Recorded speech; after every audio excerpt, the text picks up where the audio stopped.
jajaran Imamah Ulama Cadet Bandai Pondokan Duang.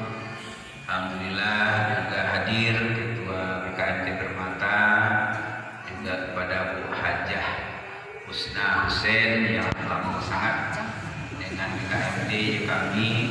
Lewat beliau malam ini kita bisa bersilaturahim. Pertama dan utama sekali bersyukur kita kepada Allah Subhanahu wa taala, karena memang di dunia ini tidak ada yang kebetulan. Semua rencana Allah, semua atas izin Allah.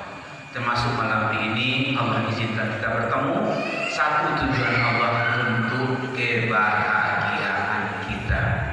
Selawat bersalam buat junjungan kita Nabi besar Muhammad sallallahu alaihi wasallam. Allahumma shalli ala sayyidina Muhammad wa ala ali sayyidina Muhammad.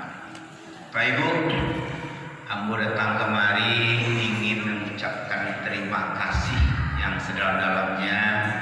Kemarin 14 Februari itu pemilu. Bapak dan Ibu mungkin sebagian yang tahu, di situ kalau presiden fotonya nggak tahu Pak.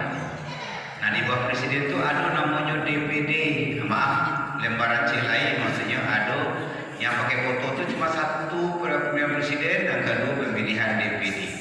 DPD itu Dewan Perwakilan Daerah.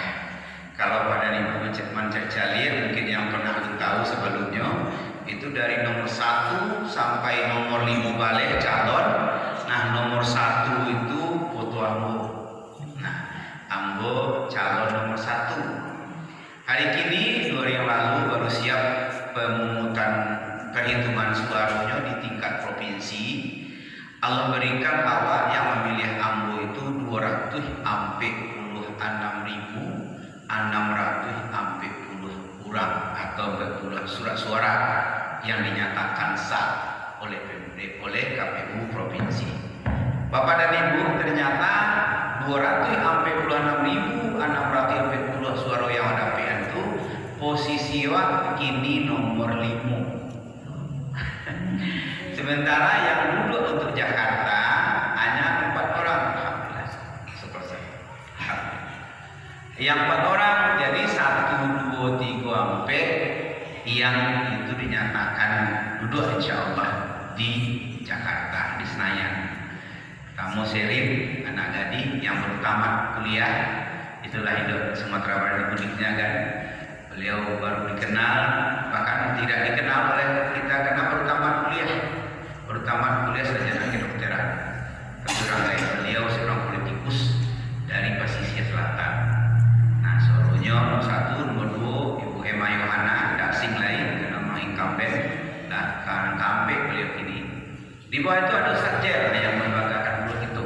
Masuk Ustaz Jel, alhamdulillah, mudah-mudahan nanti akan ada perubahan di Islam agama kita di Sumatera Barat. Tentu nanti akan ada pengaruhnya ketika beliau duduk di situ. Nomor ampe Muslim Yatim ikut incumbent lah, 2 kali beliau duduk di DPD RI.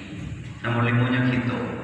Di bawah ada namanya Nur Kalis, terus bawah lagi ada namanya Pak Leonardi. Nah beliau agak kecewa mungkin tahun ini karena beliau incumbent. Nah beliau dapat posisi cuma nomor 7. Nomor 8 Budi Hadiah, yang istrinya Ketua Pan Sumbar.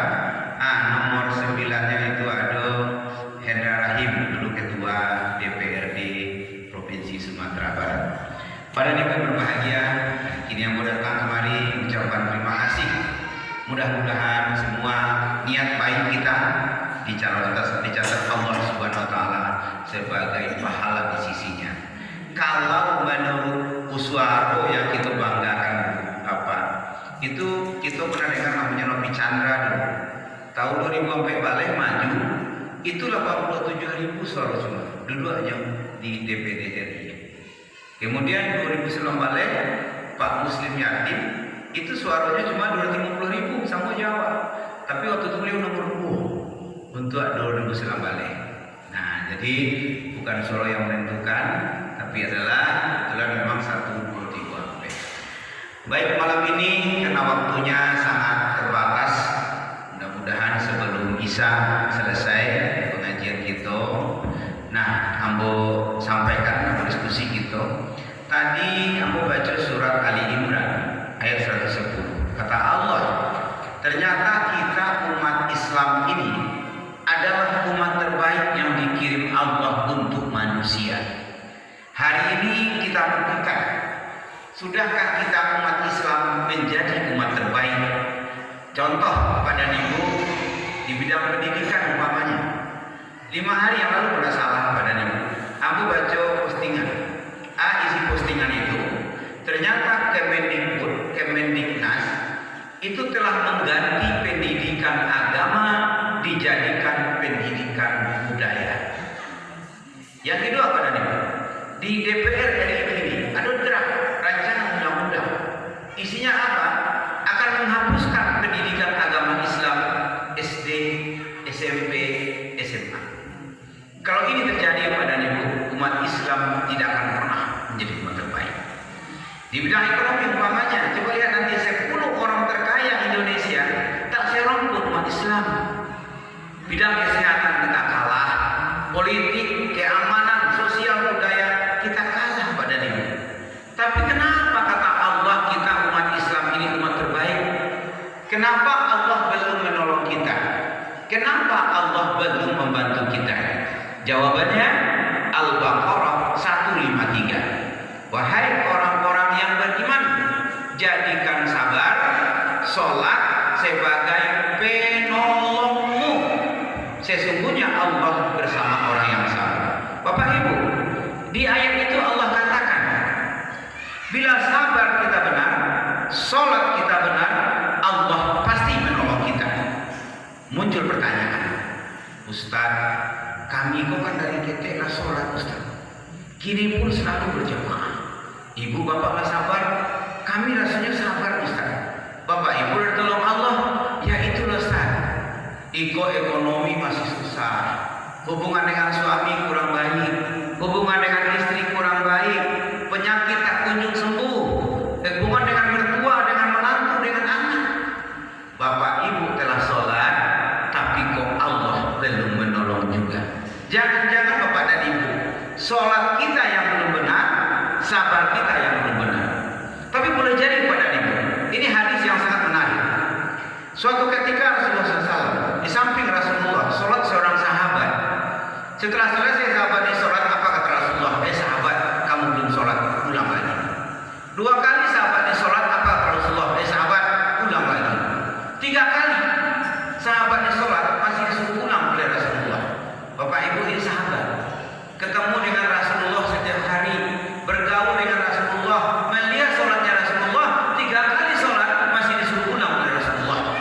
Jangan-jangan bapak dan ibu, seandainya hadir di tengah kita hari ini Rasulullah, jangan-jangan belum seorang pun kita yang sholat. Padahal ibu ini ada hadis, berkata Rasulullah SAW, suatu ketika nanti kata beliau, di zaman itu umatku banyak yang sholat, tapi kata Rasulullah padahal mereka belum sholat. Baik yang berbahagia, aku tanya, amalan yang pertama kali nanti kita pertanggungjawabkan di akhirat? Sholat kan? Nah bapak ibu yang berbahagia, selesai sholat, selesai suruh sholat. Sholat ini barang istimewa, maka istimewakanlah sholat ini. Contoh bapak ibu punya barang istimewa namanya intan. Coba lihat, mula-mula masuk dalam kotak kecil dulu, kemudian masuk dalam box dikunci, masuk dalam lemari, lemari dikunci, masuk dalam kamar, kamar dikunci, rumah dikunci, pagar dikunci, dalam rangka menyelamatkan barang istimewa namanya intan. Karena sholat barang istimewa, maka istimewakanlah sholat ini.